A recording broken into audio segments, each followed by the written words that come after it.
ഒരു 4 മണിക്കൂർ ടൈം ഫ്രെയിമിൽ ഏറ്റവും ബോറിംഗ് ആയ ഫുട്ബോൾ മാച്ചും ഏറ്റവും അടിപൊളിയായ ഫുട്ബോൾ മാച്ചും നിങ്ങൾക്ക് കാണാൻ പറ്റുമോ? വെൽ, അതാണ് ഞാൻ ഈ കഴിഞ്ഞ ദിവസം ചെയ്തത്. ആൻഡ് ഇത് അറിയാൻ്റെ ഒപ്പം subscribe. Starting off with the boring match. ഈ സീസണിൽ എന്നെ മാഞ്ചസ്റ്റർ യുണൈറ്റഡിന് ഇനിയും ഡിസപ്പോയിന്റ് ചെയ്യാൻ പറ്റില്ല എന്ന് ഞാൻ വിചാരിച്ചിരിക്കുമ്പോഴാണ് ഇത് സംഭവിക്കുന്നത്.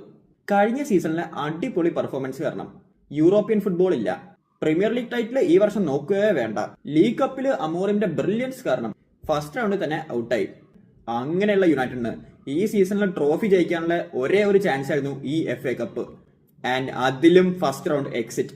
ഇതൊക്കെ കണ്ടിട്ട് എനിക്കും വേറെ എല്ലാ യുണൈറ്റഡ് ഫാൻസിനും യുണൈറ്റഡ് പ്ലെയേഴ്സിനോടും ഈനിയോസിനോടും ആകെ ഒറ്റ കാര്യമേ പറയാനുള്ളൂ: ഫക്ക് ഓഫ്. ഈ FA കപ്പ് മാച്ച് കണ്ടതിന്റെ ഡിപ്രഷൻ മാറ്റാനായിട്ട് ഞാൻ എൽ ക്ലാസിക്കോ കണ്ടു. And what A match!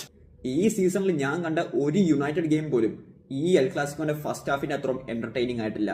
First തന്നെ ബാർസയുടെ മെയിൻ മാൻ സ്കോർ ചെയ്തു.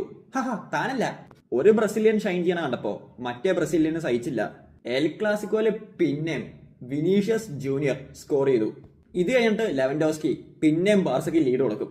ഫസ്റ്റ് ഹാഫിന്റെ എൻഡില് റെഫറീസ് 3 മിനിറ്റ് അഡീഷണൽ ടൈം കൊടുത്തു.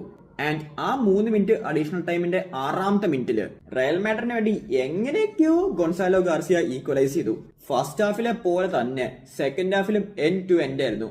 ആൻഡ് ഇതിന്റെ ഏറ്റവും എൻഡില് പിന്നെയും റഫീനിയ ബാർസയ്ക്ക് വേണ്ടിയുള്ള മാച്ച് വിന്നർ ആയിക്കണം. ഈ മാച്ചിൽ നടന്ന കാര്യങ്ങളെല്ലാം ഡീറ്റെയിൽ ബൈ ഡീറ്റെയിൽ പറയാൻ നിന്നാൽ ഇതൊരു യൂട്യൂബ് ഷോർട്സ് ആയിരിക്കില്ല, ഒരു ഫുൾ ലെങ്ത് വീഡിയോ തന്നെ ആയിരിക്കും. കാരണം അത്രയ്ക്കും കാര്യങ്ങളും എന്റർടൈൻമെന്റും ആയിരുന്നു ഈ കളിയിൽ ഉണ്ടായിരുന്നത്. And finally super Copa Espana ജയിച്ചതിന് FC ബാർസലോണയ്ക്ക് കൺഗ്രാറ്റ്സ്.